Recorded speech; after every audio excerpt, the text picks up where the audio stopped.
So welcome to my channel. आज के इस वीडियो में देखो हमारा यहाँ मैट्रिक्स चैप्टर चल रहा है जिसका प्रैक्टिस है 2.1 का क्वेश्चन नंबर 5 को हम लोग यहाँ पर कवर करने वाले हैं। तो क्वेश्चन नंबर 5 क्या बोलता है, यहाँ पर बोल रहा है कि apply the given elementary transformation of the following matrix. मतलब एक एलिमेंट्री ट्रांसफॉर्मेशन इस्तेमाल यूज करना है यहाँ पे, ये जो मैट्रिक्स दिया है, ठीक है, एलिमेंट्री ट्रांसफॉर्मेशन करना है आपको। अब यहाँ पर आपको एक मैट्रिक्स दिया है जिसका नाम है ए मैट्रिक्स। उन्होंने क्या बोला है, पहले इसको 3R3 करो, ये ट्रांसफॉर्मेशन करना है, फिर 3 + 2C2 ट्रांसफॉर्मेशन करना है, 2 ट्रांसफॉर्मेशन करना है। लेकिन यहाँ पे सीरीज देख लो, पहले ये होगा R वाला, रो वाला, फिर कॉलम वाला होगा, ठीक है। तो पहले हम लोग शुरुआत करते हैं रो से, ठीक है। तो यहाँ पर मैं सबसे पहले यहाँ पे अप्लाई करूंगा ट्रांसफॉर्मेशन 3R3। 3R3 का मतलब क्या हो जाएगा कि थर्ड रो को 3 से मल्टीप्लाई कर दो।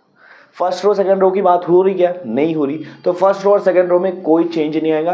थर्ड रो को 3 से मल्टीप्लाई कर दो, कितना आसान है। अब रो कौन सी होती है, जिसको नहीं पता वो देख लो, आड़ी वाली रो होती है। ये आड़े वाले जो एलिमेंट है ये पहली रो है, ये दूसरी रो है, ये तीसरी रो है। देखो 1 - 1 3, ये पहली रो है, उसके नीचे वाली दूसरी रो है, तीसरी रो है, ठीक है, इस तरह से आड़ी वाली। तो यहाँ पर पहली और दूसरी रो में कोई चेंज नहीं है, पहली और दूसरी रो वैसे के वैसे लिख दूंगा। मैं क्या लिख दूंगा, 1 - 1 3 पहली रो हो गई, 2 1 0 ये दूसरी रो हो गई। और तीसरी रो में क्या कर रहा है, उन्होंने बोला है तीसरी रो को 3 से मल्टीप्लाई कर दो भैया।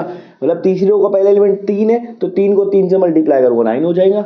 ये 3 है, 3 को 3 से मल्टीप्लाई करूंगा 9 हो जाएगा। ये 1 है, 1 को 3 से मल्टीप्लाई करूंगा तो 3 हो जाएगा। तो देखो मेरे को ट्रांसफॉर्मेशन रो ट्रांसफॉर्मेशन मतलब रो के ऊपर थर्ड रो को 3 से मल्टीप्लाई करके मेरे को ये मैट्रिक्स मिल गई मैट्रिक्स।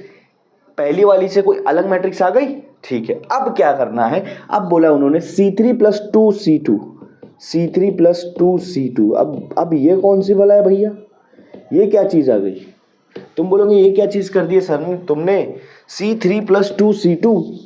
अरे कोई बात नहीं है, यहाँ पर क्या होगा मैं आपको बता दूं। यहाँ पर जो पहले होता है ना चेंज उसमें आता है, जो पहले लिखा होता है चेंज उसमें आता है, ठीक है। तो पहले क्या लिखा है, C3 मतलब कॉलम, थर्ड कॉलम में चेंज होगा। अब जिसको नहीं पता है, ये जो खड़ी वाली एलिमेंट होती है ये आपके कॉलम होते हैं। ये क्या होते हैं, आपके कॉलम होते हैं। तो 1 to 9 पहला कॉलम, दूसरा कॉलम, तीसरा कॉलम। उन्होंने क्या बोला, तीसरे कॉलम में चेंज होगा। तो पहला और दूसरे में कोई चेंज होगा नहीं होगा।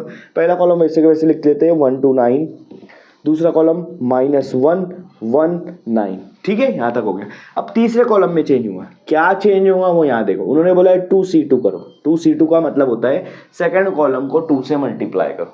यहाँ नहीं करना है, साइड में करो। तो सेकंड कॉलम क्या आपके पास है, ये वाला। दूसरे में पहला एलिमेंट है -1 को 2 से मल्टीप्लाई करूंगा -2 आ जाएगा। ये 1 को 2 से मल्टीप्लाई करूंगा 2 आ जाएगा, और ये 9 को 2 से मल्टीप्लाई करूंगा 18 आ जाएगा। तो ये सेकंड कॉलम को मैंने 2 से मल्टीप्लाई कर दिया। 2C2 बोला है ना, सेकंड कॉलम को 2 से मल्टीप्लाई कर दिया। अब जो भी सेकंड कॉलम को 2 से मल्टीप्लाई करने बाद आंसर आया है उसको C3 से प्लस कर दो, थर्ड कॉलम से प्लस कर दो। तो थर्ड कॉलम क्या है, 3 है, 3 से प्लस कर देंगे, ठीक है। अब देखो प्लस माइनस क्या होता है, प्लस माइनस होता है -2। 3 - 2 कितना हो जाएगा, 1, यहाँ लिख दो, ठीक है। सेम थर्ड कॉलम से प्लस कर दो। थर्ड कॉलम 0 है, उससे प्लस कर दूंगा, 0 + 2 क्या हो जाएगा, 2 हो जाएगा। थर्ड कॉलम से प्लस कर दो, 3 है, 3 से प्लस कर दूंगा, 18 + 3 कितना हो जाएगा, 21। तो ये आपका फाइनल आंसर आ गया है। ये आपका आ गया है C3 + 2C2, मतलब चेंज करने के बाद ये आंसर है। तो देखो ये आपका फाइनल आंसर है। ये क्या है, आपका फाइनल आंसर है। तो ये वाला क्वेश्चन 5 यहाँ पर एंड होता है।